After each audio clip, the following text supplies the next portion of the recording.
You're watching The Wellness Hour, news that makes you healthier. I'm Randy Alvarez. Today's topic, mommy makeovers. With us, we have LA's go-to board-certified plastic surgeon, Dr. Lily Lee. Dr. Lee, welcome to the program. Thank you, Randy. It's great to be here. Good. Now, we've had you on the program before, talking about a variety of topics. Now, for people that don't know your center, because you do more than just mommy makeovers. Of course. So who is the typical patient these days that's coming in? So we like to say that we are for everyone. We start with the Botox, and sometimes that can start in their teens and 20s. And then, of course, the fillers and the laser treatments. I have a medical esthetician that does medical grade peels and facials. We have PAs and nurse practitioners that do the dermal fillers, as well as the other injectables and Ultherapy and laser treatments as well. And then I come in, and it's the surgeries for me. And surgeries I go from head to toe. So from the brow lift and the eye lift to earlobes, face lift, neck lift, down to breast and tummy tuck. Okay, good. Now, we invited you on the program today to talk about mommy makeover. And I asked you, I said, since the last time you were on my show, I said, what's changed? And immediately, without hesitation, you said, downtime. Yes. Elaborate on that. Yes. I've heard so many of my patients have come in and said, had I known it was going to be this easy, I would have done it a long time ago. Moms are busy, even if they don't work outside of the home. If they don't, especially if they don't work outside of the home, a lot of times they're shuttling kids around. So they've 2, 3, 4 kids. It's 3, 4 schedules that they have to keep together. They don't have time, and so there's the guilt about the money, but beyond that, they say, well, I've already put in X amount of money. I don't feel like I can take a month off for myself. And their grandmothers or their friends have told them, it's gonna be a month, you're gonna be bedridden, you have to go stay in a hospital. Well, it's at least 3 weeks, right? I mean, if you're doing like a breast lift, tummy tuck, things like that? We have girls after a tummy tuck, they come in after 2 days, and yes, they're sore, there's no doubt about it. But I tell them, I need you out of bed. You're going to the bathroom by yourself. Okay. You are going to go to the kitchen. You're going to fix yourself something to eat right after surgery. And I think a lot of it has to do with new techniques and a lot of study on anesthesia and how patients can recover faster. Like what? When you say anesthesia, like longer acting medications? Some of it is longer acting medications, particularly in the breast, but also anesthesia time. The less time you spend under anesthesia, the faster you're going to heal and be back at yourself. And so we try to keep our operative times low. We try to keep your times, you're only under anesthesia for as long as you absolutely need to be. We don't cut corners, but much of that depends on planning, and you'd have to plan well ahead of time. The implant sizes are planned well ahead of time. There's no surprises. I don't show up with 12 different sizes and do a bunch of different sizes, sit the patient up, lay them down, sit them up, lay them down, trying different sizes. There's absolutely no surprise. You're gonna go in there, I'm gonna put in a 320 cc silicone implant, and that's what you're gonna wake up with, and what that's gonna look like. So let's start with defining the mommy makeover, like in your hands. What is it? So this is usually the first question I ask every patient. What's the mommy makeover to you? Because on my intake sheet there is that mommy makeover, and they circle it, and they come in and they ask for mommy makeover. And you'd be amazed. It's a huge range. Really, I think it's like what do they say? Like what are some of the things? Whatever bothers them? Whatever bothers them. So a lot of times, it's oftentimes their breast and their tummy. Because those are the organs that are affected by pregnancy and aging of a woman. But it can vary. It can vary. It can be everything from their forehead to their eyes, to their neck, to their breast, even down to their hands. We talked in the green room. Yes. And I'm going to paraphrase slightly, but that you believe that many of these women, their lives are transformed. Absolutely. When you, give them the body they used to have? Give them the body they used to have, or the one they've always dreamed of having. Sometimes, a lot of times, they have their first baby if they're young, things bounce back and they think, oh, I got away with it. I'm good. And then the second one comes and it didn't quite go back the way they wanted. And then maybe they have another one, typically years later, or it was a surprise. Yep. And they feel like, gosh darn it, I can watch what I eat, I can exercise, or maybe I just don't have the time to exercise as much as I would like to. I can only get to SoulCycle once a week. That's all I can do. Otherwise, my kids are everything. And so it gives them the hard reset. It's that reset button to to go back and Reset, start. like their mojo's back or their charisma's back, or they feel good about themselves again? Absolutely. When you say a reset? They stop, you know, Like a I think second as chance? women and I'm a mother, and so I know this. You stop looking at clothing. You stop looking at the little black dresses. You stop looking at the dresses that have to be sized. And you start looking at shoes and purses, which are okay, but they're sizeless. And so So that's the first sign. When you're not buying clothes, you're just buying the bags and the shoes. maybe, I guess so. Right, okay. Right. And then when the idea is to give them the confidence back to feel like I can look at that dress, or I will look good in that dress. You know, I don't have to look for dresses with sleeves only or big, heavy, soft lined dresses. I can look at a better silhouette of myself. So when women come in for, let's say, mommy makeover, specifically breast, tummy tuck, things like that, what are their frequently asked questions? Like, what do they want to know? They want to know about downtime. Downtime is number one. How long am I going to be out? When can I carry my child again? When can I drive, Joey to the soccer game again? When am I going to be And what's your answer back usually? at it? Yeah, I usually tell them faster than they think. And I think that it's out there that mommy makeovers are a big deal, and they're going to be out for 2, 3, 4 weeks, unable to drive, unable to help themselves. They need to hire themselves a nurse, or a family member is going to really have to dedicate themselves to nursing her back to health. And I think that's You have not people true. that 2 days later, even though against your wishes, you're supposed to take it easy, right? But some people go back to work right away. I wouldn't. It depends on what they do, obviously. If they're a waitress, it's tough. A desk job, I have plenty of patients email me or their coworkers, their colleagues, 48 hours after a very large procedure, a full mommy makeover. So with breast lifting, tummy tuck, all that, And lipo. a couple days later, And they're back. They're back. So downtime is technique driven? Absolutely, particularly with tummy tucks. Like one I think. surgeon will get a longer downtime than another surgeon because of the newer techniques? Well, we now do drain-free tummy tucks. Okay. And drains, while you think it's nothing but a plastic tube, it's hard to hide. It's something you actually have to take care of. We can actually get a better pull and a better lift and a flatter stomach with drain-free tummy tucks because of these extra techniques that we've practiced. So a typical woman goes to you. Okay, so on the consult, what are they're asking for? They want their breasts lifted, they want to flatten out their stomach. Like, where does it begin for you as far as the explanation of what you think you're going to do? So I usually talk about, I have a top-down approach. I Okay. say, let's just start from the very top. Let's start just anatomically. We'll start from the top of your head, we'll go down to your toes. And you just give me a list of everything that bothers you. And then they may say, well, I don't have the volume in my tummy or in my breast anymore, and my tummy sags, and I'm afraid to wear a bathing suit, much less a bikini, and my hands are wrinkly. Okay. And then we've got the list. I write it out right in front of them on the iPad, and then I say, okay, here we go. Let's prioritize these. We'll just prioritize. We'll say we'll put them in little boxes. We'll top prioritize. These are your top priorities. These are, I can live without. And these are, well, it would be nice to fix, but I don't have to. Life will go on. Okay. Just fine.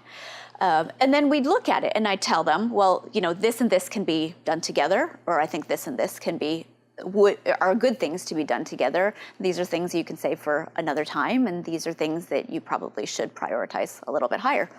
Okay. And now are they going, like you said, you get people that want natural results. Yes. Is that right? Yes.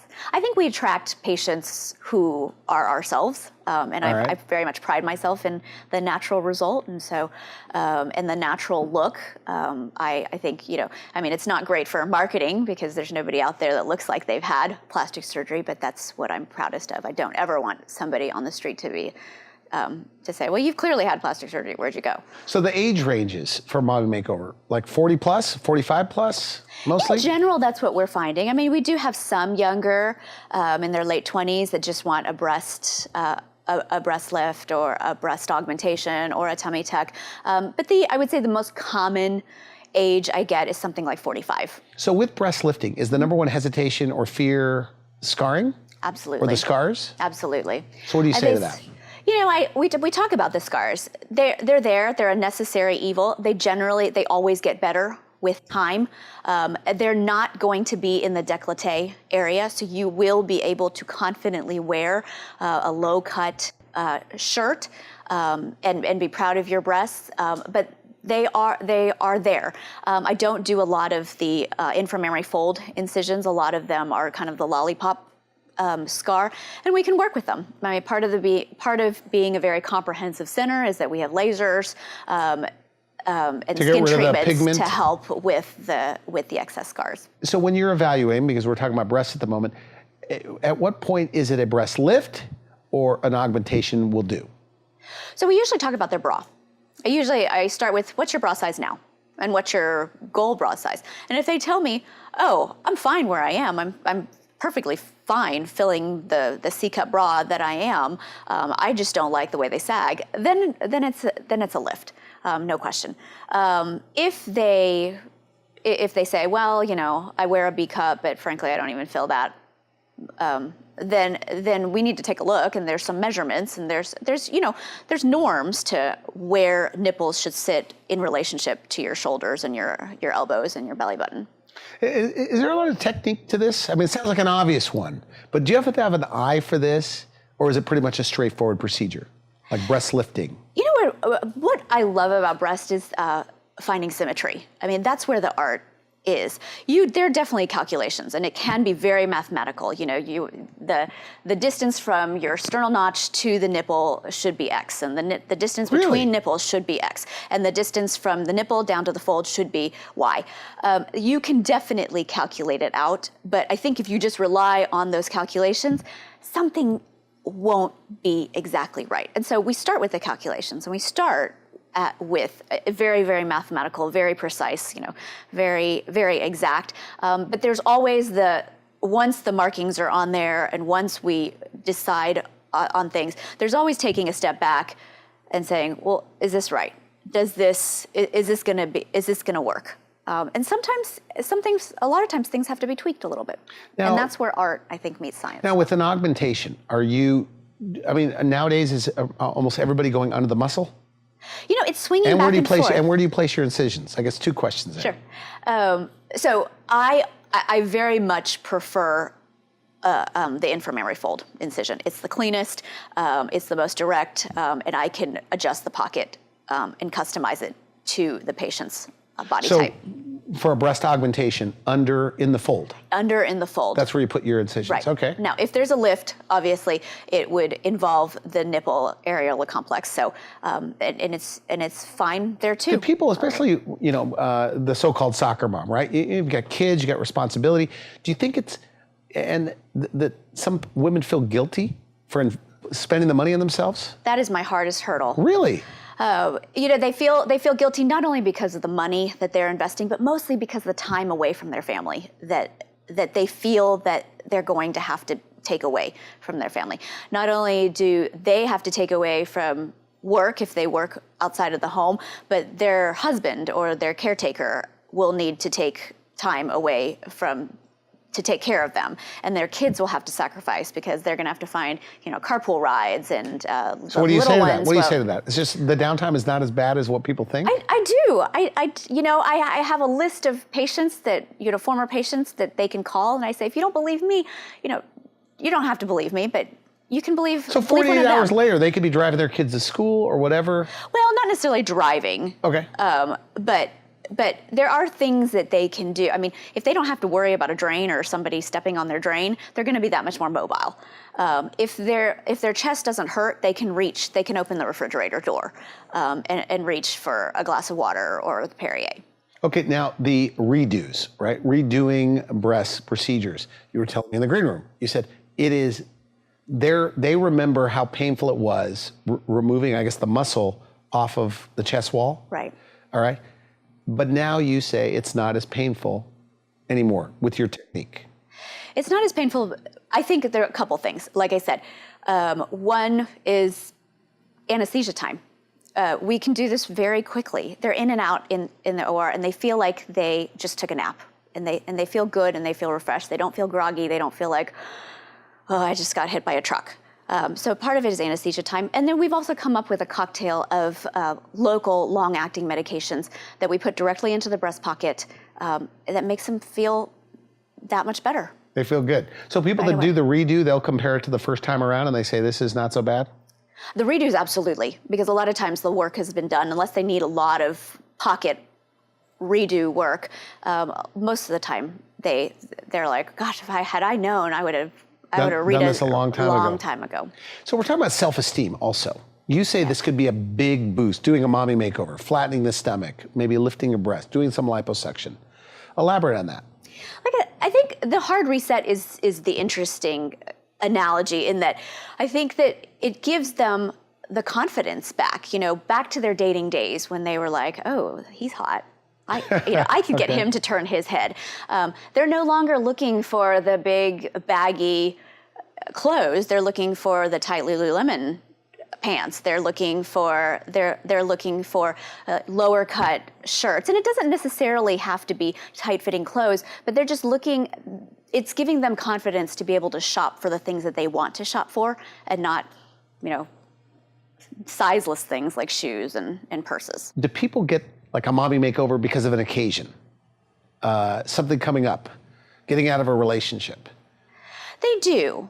But I think a lot of it is, this is a hard reset. And so this is a whole life.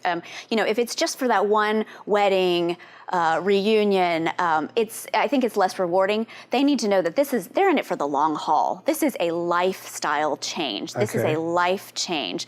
I just had a client over Valentine's Day. She was in for a long-term post-op, and I'd done her mommy makeover 2 years ago. And while she was waiting for me to come in, her husband had left her a voicemail, and it was Valentine's Day, and she played it for me, and she said, and it was just the cutest. It was her husband, and he said, "I'm crushing on you. I'm thinking about you. It's the middle of the day on a weekday, and I'm totally crushing on you, and I can't wait to see you tonight." And she says, it's not just Valentine's Day. He does this all the time. I feel like the luckiest girl in the world. I married this guy, and they've been married for 25 years. She said, prior to my surgery, she said, he kept saying, you don't need to do that. I love you the way you are. You're fine. It doesn't, none of this bugs me. Why are you doing this? But he's just as excited about her results. But it bothered her. I mean, is that the point here? That means if you don't like something about yourself and it's holding you back, whether it's affecting your attitude or the clothes you wear, is that when you should do something like this? I think so.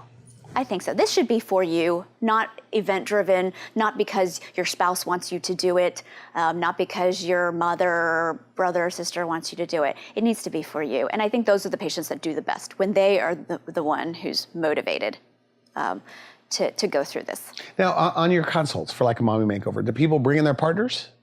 Sometimes. Is that right? Do you prefer that? Sometimes. I do. I think it needs to be a team approach. I think, I talk about it's a shorter recovery, but it's still, you need support. You need support no matter what is happening. And this is a big lifestyle change. It doesn't affect just you. It is for you, but it doesn't just affect you. It affects your kids. It affects your spouse. It affects your sex life. And so I love it when the spouse comes in. Are there a lot of people that avoid things because they don't like the way their body looks? Like avoid trips, like the Cabo or Hawaii? Do you hear about some of these things? I do. Well, I hear about it only when they're scheduling their post-ops, and they say, "Oh, I can't come in because I just booked a trip to Hawaii," or my sister's been trying to get me to go to Cabo for a long time, and now I feel like I finally can. And suddenly all their follow-up appointments, I'm like, we're working around all your trips. Let's talk about the tummy tuck, your technique, and who's a candidate. Pretty much anybody who has excess skin and fat is a tummy tuck. Anybody who wants a tummy tuck is a candidate for a tummy tuck. Redos are are rare, I would say, if things went right the first time around. A lot of times, sometimes if they don't like it, it's because they don't like the scar around their belly button, or they don't like the way the scar healed, or they may have dog ears, and those are easy to fix. A tummy tuck, but they're held back because they remember the horror of not being able to carry anything for a month and a half, and they remember taking care of their drains for 3 weeks, and they remember. So it's a no drain tummy tuck completely. It's a no drain tummy tuck. I do compress. What woman doesn't wear Spanx, particularly the candidate for tummy tuck? So I have them wear their Spanx or a compression garment for 2-3 weeks, but no drains whatsoever. Now with the tummy tuck, is that one of the happiest group of patients, especially people that have really, after pregnancy? I guess just some people, it doesn't bounce back, some women? Unfortunately, sometimes it doesn't, no matter. I have women who are in incredible shape. Their arms are thin, their face is thin. They're not overweight by any measure, but they just have this excess loose skin that's been stretched out, or they don't like the stretch marks that were caused by pregnancy. So so if somebody has stretch marks, like all over their abdomen, you can get rid of most of them. We can get rid of the lower ones. And then Okay. I can move the ones from the upper abdomen down to the lower abdomen so that they can still wear pants. So any stretch marks around the belly button, that area, easy to get rid of. Easy, almost always. And Comes out with the excision. And then the upper ones just get moved down to the scar. And most clients have no problem, they're thrilled with so what that. about incisions though with the tummy tuck? So the incisions on the tummy tuck are nice and low. They are hideable. I ask them, bring in your favorite pair of panties, not a string bikini, please, but your favorite pair of panties. And we draw the line down there. Oftentimes these women have C-section scars, and we go below that C-section scar. We take out that C-section scar. It is a little bit longer, but it's totally hideable. So after pregnancy, the stomach and the muscles kind of separate? Right. And you kind of, Absolutely. is that right? That's the magic of the tummy tuck. So you're like what, sewing the muscles together? Somewhat. It's an internal corset that you're sewing the muscle or the fascial covering over the muscle together. It's amazing what a tummy tuck can do. I recently had a client who came because she actually had a hernia, a belly button hernia, and she wanted to get it fixed, but then she went to a couple general surgeons who said, okay, well, we're going to make the incision here. And then she started doing some research, and she thought, what if I could combine this with a tummy tuck? I've always kind of thought I wanted a tummy tuck anyway. Maybe I could find somebody who could do it. And I think she saw the wellness hour. Okay. And she came in from a decent ways away. And she came in and we did it. And even the day of the procedure, she didn't realize that I was going to be just making one incision. She thought I was going to do the tummy tuck as well as the hernia repair the way the general surgeon was going to do it. She didn't realize I was going to go through just the one single incision. And she was afterwards, she kept saying, I didn't know how good this could look. I had no idea how good this could look. And she's another one that says, I wish I had done this earlier. Why didn't I fix this sooner? And so you're not too old for this. Could you be in your 60s, 70s? Absolutely. To get a tummy tuck? We have To get a 60s mommy and makeover? 70s-year-olds all the time. I had a client recently who we did a tummy tuck and a mommy makeover, actually, breast lift and a tummy tuck.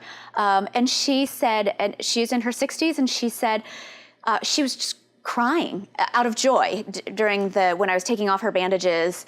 And she said, I had my first child when I was 14 years old, and I felt like I needed to be punished for doing that. And so I waited all these years until now I'm actually a great grandmother. And there's 4 generations later, and I'm finally saying, okay, it's my turn. And she said, had I known, why didn't I do this earlier? Why didn't I do this decades ago? But she did great. So people that end up in your office, they've probably hated their body for like 3 to 5 to 10 years before they actually At least. get the nerve to go to a plastic surgeon's office. At least. Is that right? So they're missing out on a lot of good years, maybe. Absolutely. Absolutely. I think that's what this client was feeling.